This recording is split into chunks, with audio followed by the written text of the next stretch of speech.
Commander Vexthal sat alone in the darkest corner of Orbital Station Gamma's cantina, his massive frame hunched over a glass of bitter synthahol. The blue liquid glowed faintly in the dim light, casting eerie shadows across his battle-scarred face. His forearms rested heavily on the metal table, each one telling a story of war through countless scars and burn marks. The chitinous plates covering his body were cracked and pitted from years of combat, the fresh plasma burns still visible from his last engagement. The cantina buzzed with the usual mix of traders, smugglers, and off-duty military personnel from a dozen different species. Most gave the old Helix commander a wide berth. His reputation preceded him wherever he went. Veteran of 17 major campaigns, survivor of the bloodiest conflicts in galactic history. Ow! And one of the few beings who had faced humanity in direct combat and lived to tell about it. Vexthal preferred it this way. The solitude gave him peace, something he had precious little of since the war ended. Sleep brought nightmares of screaming plasma fire and the sound of human voices shouting orders in their strange, harsh language. During the day, he found refuge in alcohol and silence. The cantina's atmosphere shifted when 4 young military cadets entered, their academy uniforms crisp and unmarked by battle. They looked around nervously, clearly out of place among the hardened veterans and criminals who frequented this establishment. One of them, a young Altarian with the typical silver skin and large black eyes of his species, modded Vexthal immediately. "That's him," the Altarian whispered to his companions, his voice carrying across the suddenly quiet room. "That's Commander Vexthal. He fought in the Terran Wars." The 4 cadets approached slowly, their excitement barely contained. Along with the Altarian, there was a Zentari female with her characteristic blue-scaled skin. A hulking Vorthan, whose rocky hide made him look like a walking boulder. Another Helix cadet who looked like a younger, unscarred version of Vexthal. "Himself, Commander," the Altarian called out, his star-struck eyes gleaming with admiration. "You're the one who fought the humans, aren't you? The one who survived the Kepler campaigns?" Vexthal's compound eyes remained fixed on his drink. His mandibles clicked together in irritation, a sound like grinding metal that made the cadets step back slightly. "Go away, younglings," he growled without looking up. "Find someone else to bother with your hero worship." At! But the cadets were persistent, as young beings often are when faced with living legend. They pulled up chairs around his table without invitation, their faces bright with curiosity and excitement. "Please, sir," the Zentari female said, her voice respectful but insistent.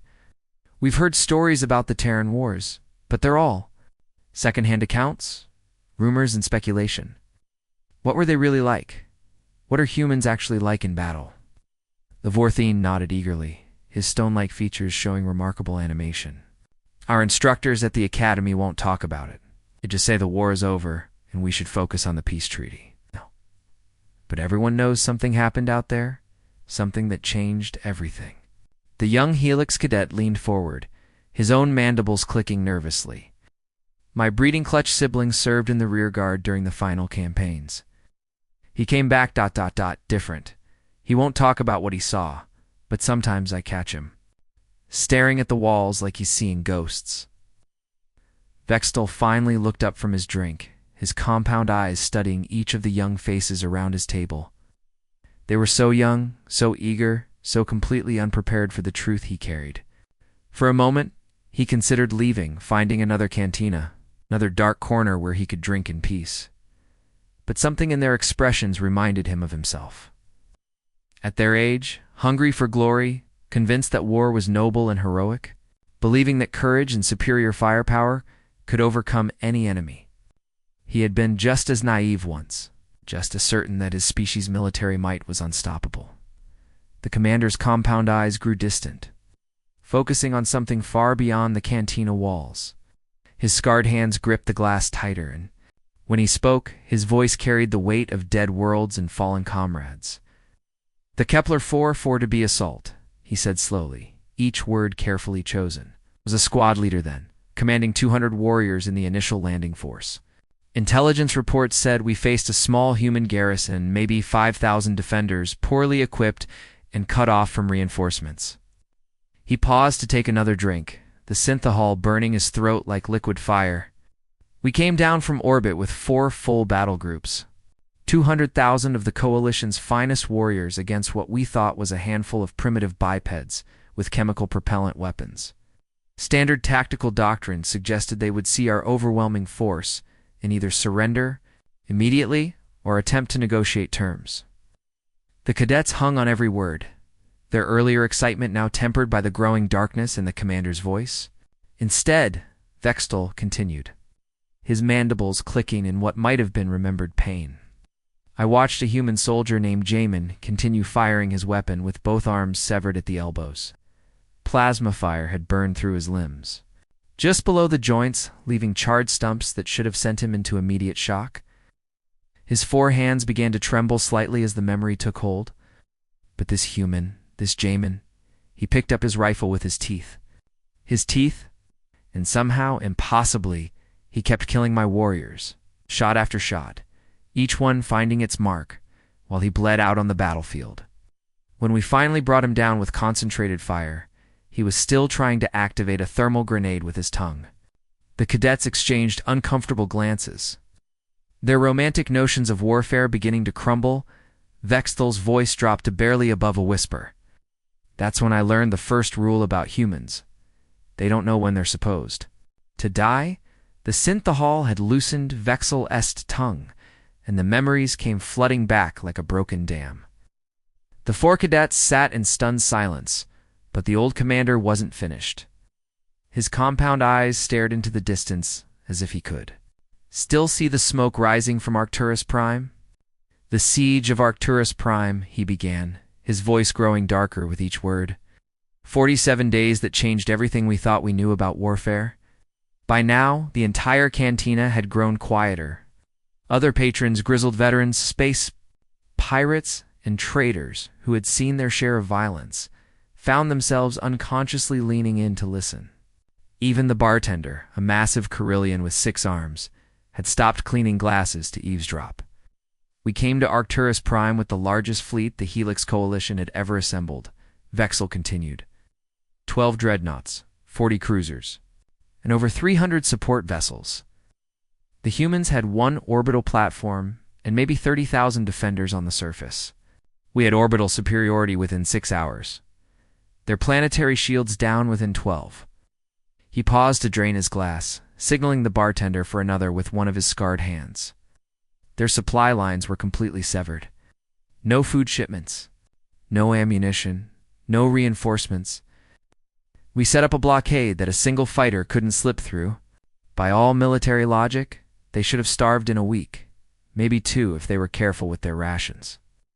The Altarian cadet shifted nervously in his seat, but they didn't surrender. Vextel's mandibles clicked in what might have been bitter laughter. Surrender. They acted like they were just getting started. On day 3, they launched night raids against our forward positions. Small teams, maybe 6 or 8 humans each, hitting us where we least expected it. We lost 30 warriors that first night alone. The cantina fell completely silent now. Even the usual background chatter of the space station seemed to fade away. By day 12, we intercepted their communications. That's when we first heard about Borum. The commander's voice carried a strange mix of respect and fear. She was coordinating their entire defensive response. We learned later she wasn't even a combat specialist, just a logistics officer, someone who was supposed to count supplies and manage paperwork. Vextel's claws scraped against his glass as his grip tightened. But this Baram, she was rationing their supplies like she was planning for a year-long siege, not a week. Water recycled through systems that should have been condemned decades ago. Ammunition shared. Between units, if one squad ran out, they had to borrow from another. The Vorthan cadets' rocky features showed confusion. How could they fight effectively while starving? That's what we thought too, Vexel replied. But by day 20, my own troops were getting nervous. We were losing soldiers daily to these human raids, even though our enemies were literally starving to death. The attacks weren't random anymore. They were surgical, precise, targeting our supply depots and communication arrays. He took another long drink, his 4 hands trembling slightly. The humans had turned starvation into a weapon. How we were eating full rations and complaining about the siege taking too long, they were using their hunger to fuel their anger. Every empty stomach made them more dangerous, not less. The young Helix cadet leaned forward. What happened on day 30? Vextel's compound eyes grew distant, as if he was seeing ghosts from the past. Day 30 was when everything changed. The human attacks became more coordinated, more vicious. They weren't just hitting our positions anymore, they were hunting us. Small groups of humans would stalk our patrols for hours, waiting for the perfect moment to strike. He paused, his mandibles clicking nervously. That's when we made a horrible discovery. Our intelligence teams found evidence in the captured human positions. They'd started eating the dead, both their own fallen comrades and our warriors they had killed in battle. The Zentari cadet made a choking sound, her blue scales turning pale. Several other patrons in the cantina looked sick. But it wasn't desperation, Vextel continued, his voice barely above a whisper. It was strategy. They were treating their dead like another resource to be managed, another supply line to keep the fight going. Bioram had calculated exactly how much protein they could extract from each body to keep their soldiers fighting. The cantina was now completely silent except for the hum of the station's life support systems. On day 40, we received a transmission from the human commander. A female named So-Young, speaking in perfect Helix Common. Her voice was calm, almost friendly. Vextel's voice took on a mocking tone as he repeated the message.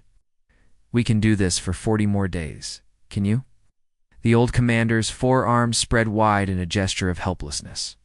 That same night, they broke our siege lines. Not through superior firepower or advanced tactics, they didn't have either. They broke through with sheer, terrifying endurance. Humans who should have been dead from starvation were sprinting across open ground, climbing over the bodies of their fallen friends, fighting like creatures that had forgotten how to surrender. He leaned back in his chair, his scarred face showing the weight of years. They hit us from 12 different directions simultaneously. Each attack was a suicide mission, but they didn't care. They fought like death was just another obstacle to overcome, not something to be feared. We lost 60% of our ground forces in 6 hours. The Altarian cadet's voice was barely audible. What happened next? We retreated, Vextel said simply.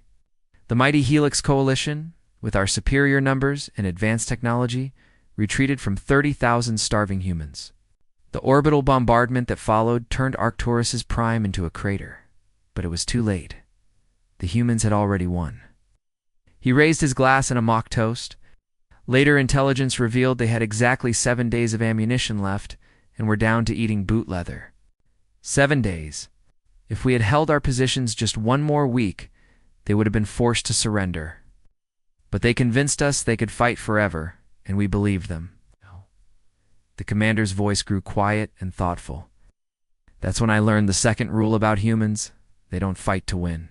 They fight to make sure you lose. The commander's voice dropped to barely above a whisper, forcing his audience to lean closer. The cantina's background noise seemed to fade completely as every patron strained to hear what came next. Even the station's usual mechanical hums felt muted, as if the universe itself was holding its breath. The Veil Nebula incident, Vexel began, his scarred hands gripping the edge of the table. That's when we realized we weren't fighting an army. We were fighting something much worse. Something that shouldn't exist in any civilized galaxy. His forearms gestured unconsciously, as if he was still trying to make sense of old trauma that refused to heal. The burn marks on his chitinous plates seemed to glow in the dim light, telling their own story of that terrible day. It started as a routine patrol mission. The Veil Nebula was supposed to be empty. Just gas clouds and cosmic dust. Our long-range sensors had detected some unusual energy signatures, so Command sent my reinforced battalion to investigate. 300 of the Coalition's best warriors, armed with the latest plasma weapons and protected by military-grade armor. The Zentari cadet shifted nervously. What did you find? First, nothing, Vexel continued. The nebula was beautiful in its own way, swirling purple and gold clouds that stretched for millions of kilometers. Our ships moved in standard formation, scanners active, ready for anything, or so we thought. He paused to signal for another drink, his hands trembling slightly. The attack came from nowhere. One moment we were scanning empty space. The next moment, 6 humans materialized out of the nebula's interference like demons from the void. Human squad designation, Thunder 7, Dongwu, Hei-1, Kunho, Ga, Gunja, and their leader Nam Gil. The old commander's compound eyes seemed to look through his listeners into the past, seeing ghosts that only he could perceive.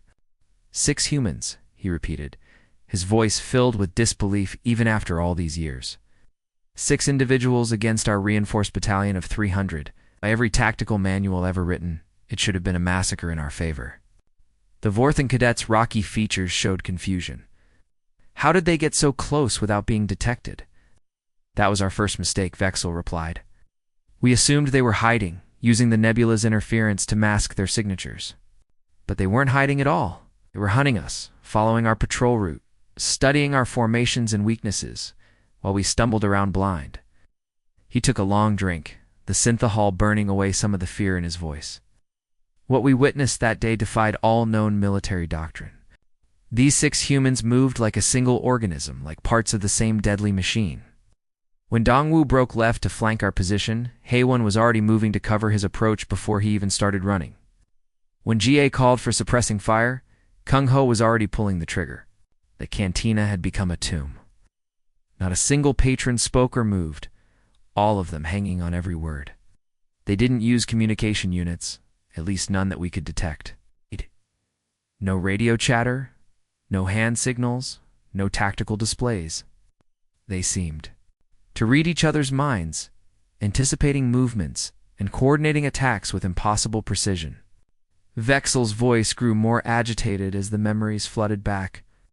Nam Gil was their leader, but he never gave a single direct order that we intercepted. Yet his squad executed maneuvers that required split-second timing across a battlefield spanning 12 kilometers.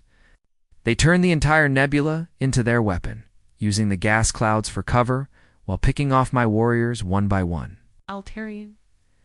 Cadet's large black eyes were wide with fear. How many did they kill? 47 of my finest warriors, Vexel answered, his mandibles clicking in remembered pain. In 6 hours. 6 hours of the most terrifying combat I've ever experienced. They moved through our ranks like ghosts, appearing from the nebulous swirling clouds, striking with deadly precision, then vanishing before we could respond. He leaned forward, his scarred face intense in the dim light. Taejun specialized in close combat. He could kill 3 warriors with a single blade before they knew he was there. Ga was their sniper, picking off targets from impossible distances while floating in zero gravity. Kyung Ho handled their explosives, turning our own equipment against us with devastating effect. The young Helix cadet's voice was barely audible. How did they coordinate so perfectly? That's what terrified us most, Vexel replied. They fought like they shared a collective consciousness. When one of them was wounded, Hei-1 took plasma fire to her left shoulder. The others instantly adapted their tactics to compensate. No discussion, no reorganization period. They just knew.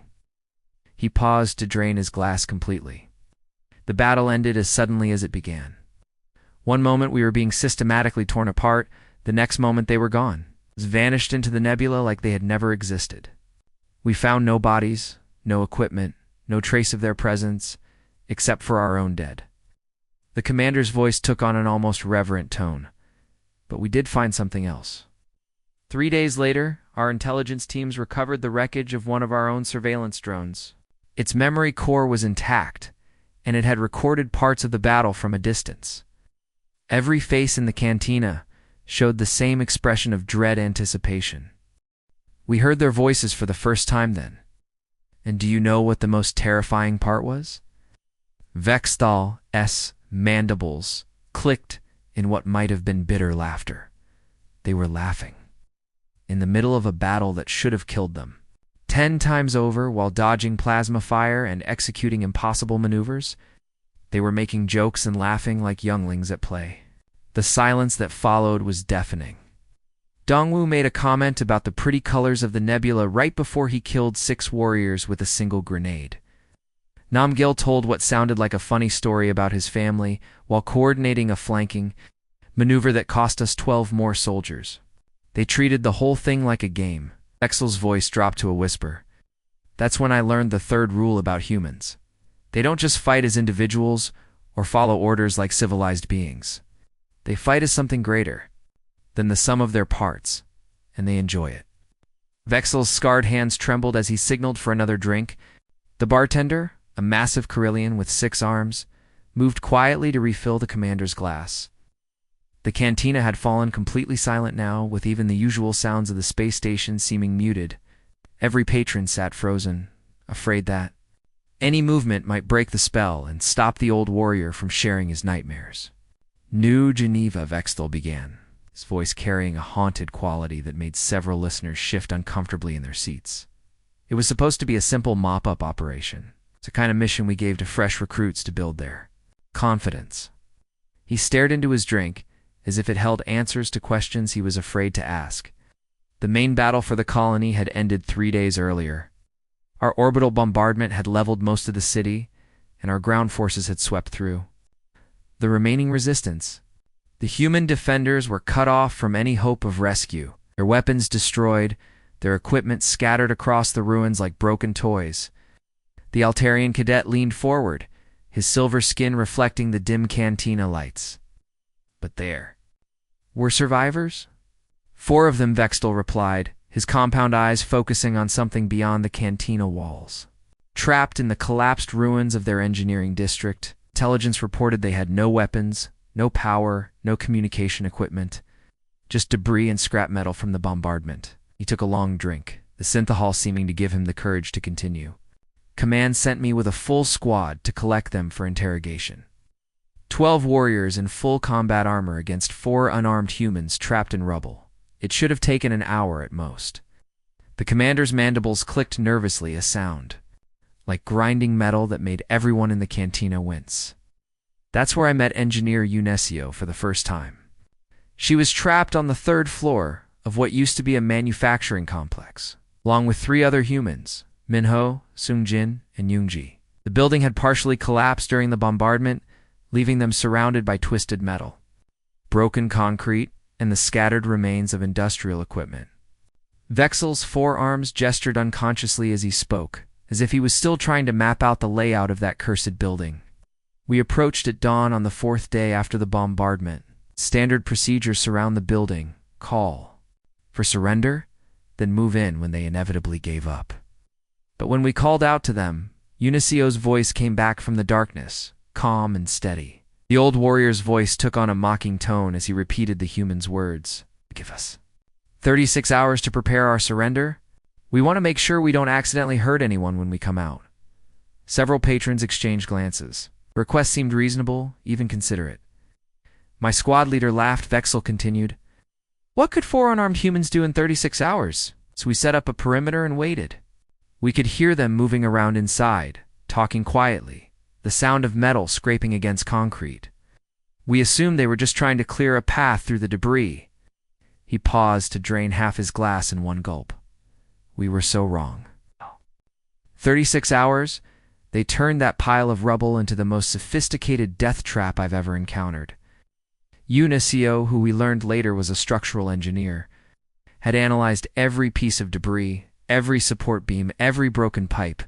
In that building, the commander's voice grew darker, more intense. She rigged explosive charges from broken power cells that had been damaged in the bombardment. Somehow, she knew exactly how to overload them, how to shape the explosions to bring down specific sections of the building at precisely the right moment. When we breached the outer wall, the floor above us collapsed, crushing 3 of my warriors instantly.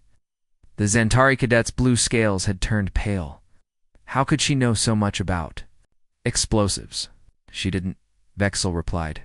She was a civil engineer, someone who built bridges and designed water systems.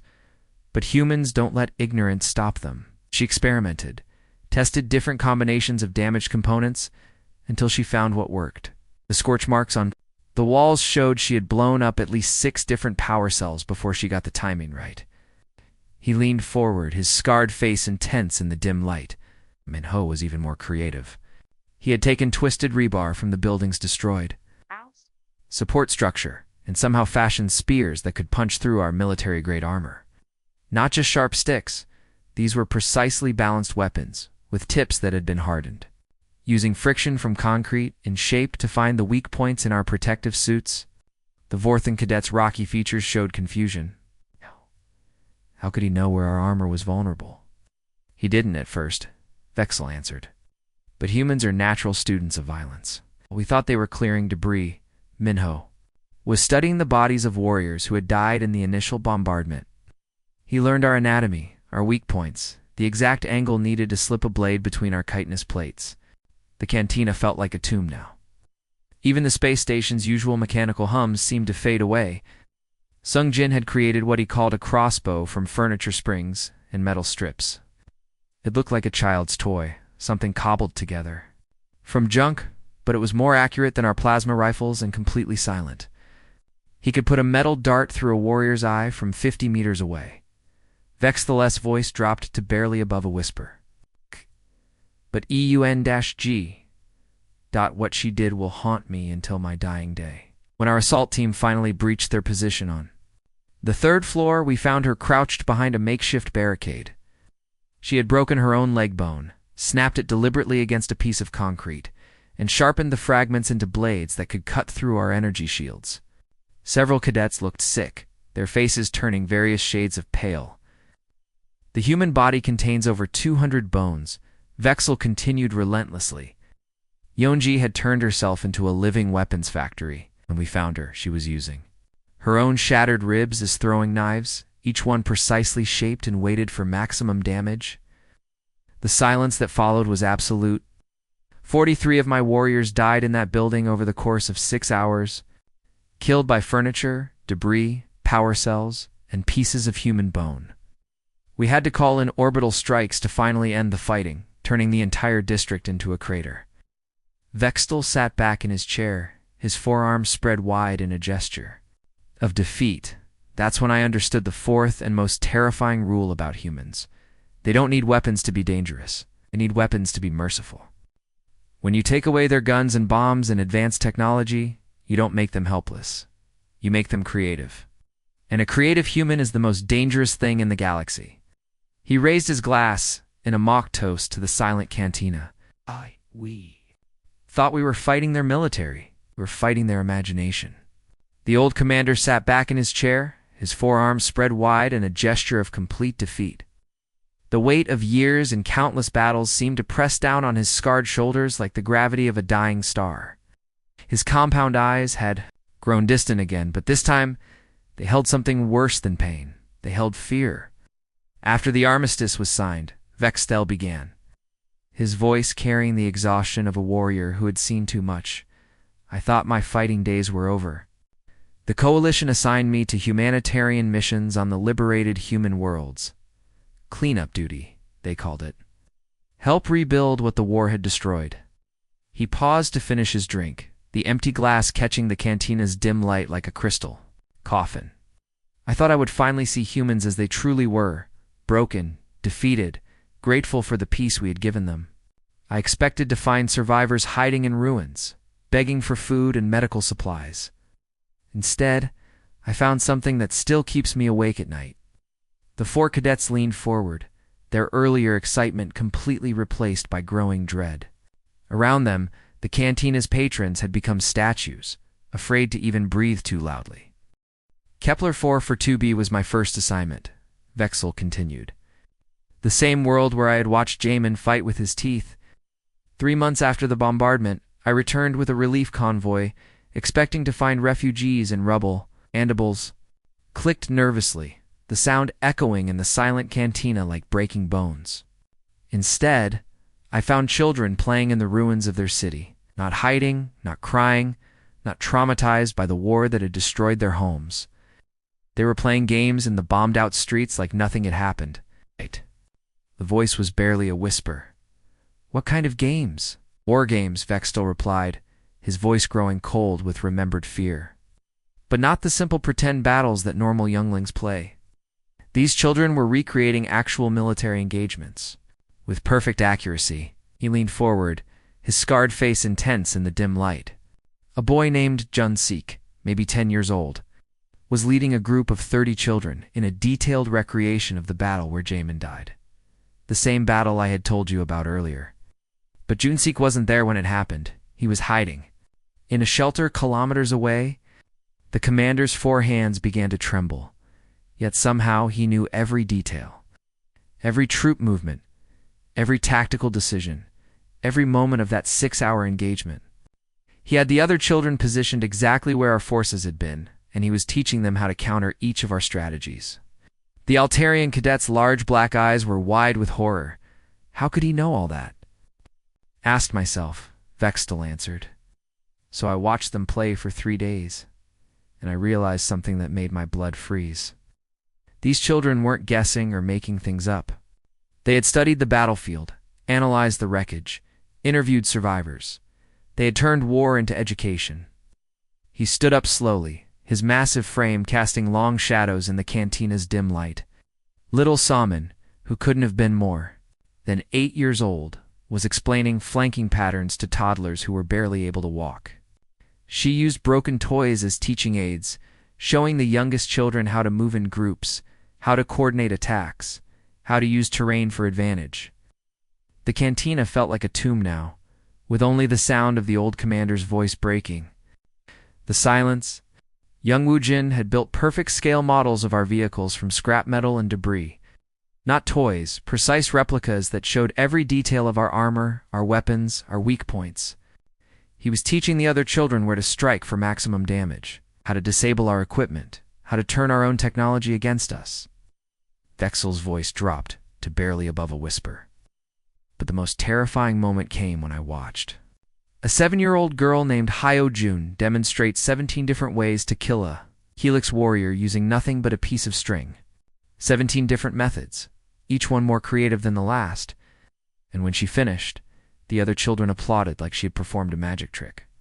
Several patrons in the cantina looked sick, their faces pale with the implications of what they were hearing. I tried to convince myself it was just children being children, playing at things they didn't understand.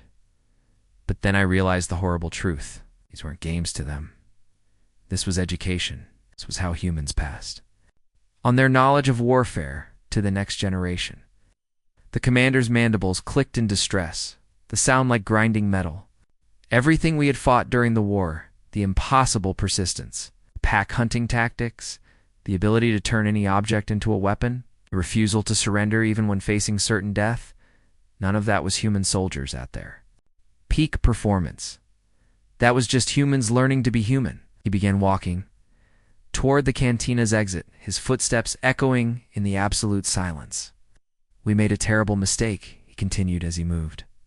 We thought we were fighting Earth's military, their trained soldiers, their professional warriors.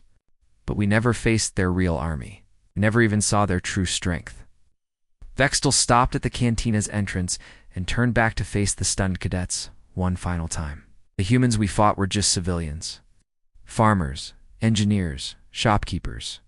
Teachers, ordinary people who had picked up weapons to defend their homes, or actual soldiers, their career warriors, their military specialists. They never even took the field. They were too busy training the next generation. His compound eyes seemed to look through the cadets into a future that terrified him. I spent 6 months on those relief missions, visiting world after world that had been touched by the war.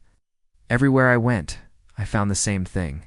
Human children turning the ruins of their cities into classrooms, learning from every battle, studying every defeat, preparing for conflicts that might not come for decades. The old commander's voice carried the weight of prophecy. Sleep well tonight, younglings, and pray to whatever gods you worship that humanity remains our ally. Because if they ever decide we're their enemy again, they won't send the farmers and engineers we fought before. They won't send their militia or their National Guard. He paused at the threshold, his scarred form silhouetted against the corridor lights. They'll send their children. And those children have been studying our mistakes for their entire lives. That Vexthal walked away, leaving his final words hanging in the air like a curse that would haunt the cantina long after the lights went out. The silence that followed was absolute. Not a single patron moved or spoke. They sat frozen in their chairs, each one lost in their own nightmares about a species that had turned play into preparation, education into warfare, and childhood into the most terrifying military academy. In the galaxy, finally, the young Helix cadet spoke, in a voice barely above a whisper. "What have we done?" But there was no answer. Only the sound of the space station's life support systems humming in the darkness, and the knowledge that somewhere in the galaxy, human children were still playing their games. The end.